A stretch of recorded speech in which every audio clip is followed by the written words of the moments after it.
হাই হাই আপোনালোকক অন্য এটা ভিডিঅ'লৈ স্বাগতম জনাইছো। আমি নতুন এটা ভিডিঅ' গৈছো। আমি নতুন এটা ভাওনা চাবলৈ গৈছো।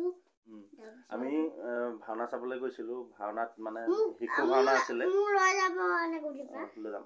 শিশু ভাওনা আছিলে। তাত মানে হনুমানৰ খুব এটা সুন্দৰ মানে অভিনয় তো ভিডিঅ' কৰি লৈ আনিলো আপোনালোকক দেখুৱাবলৈ। তো মোৰ চেনেলটি আপোনালোকে ছাবস্ক্ৰাইব কৰি দিব আকৌ, তেতিয়াহে মই আপোনালোকক ভাল ভাল ভিডিঅ'বিলাক দি থাকিব পাৰিম। তো কেনেকুৱা হৈছে অভিনয়টো মোক কমেণ্ট কৰি জনাবলৈ নাপাহৰিব, আৰু মোৰ চেনেলটো অতি সোনকালে ছাবস্ক্ৰাইব কৰি দিয়ক। তো আহক আমি ভিডিঅ'টো আৰম্ভ কৰোঁ।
जय श्री राम।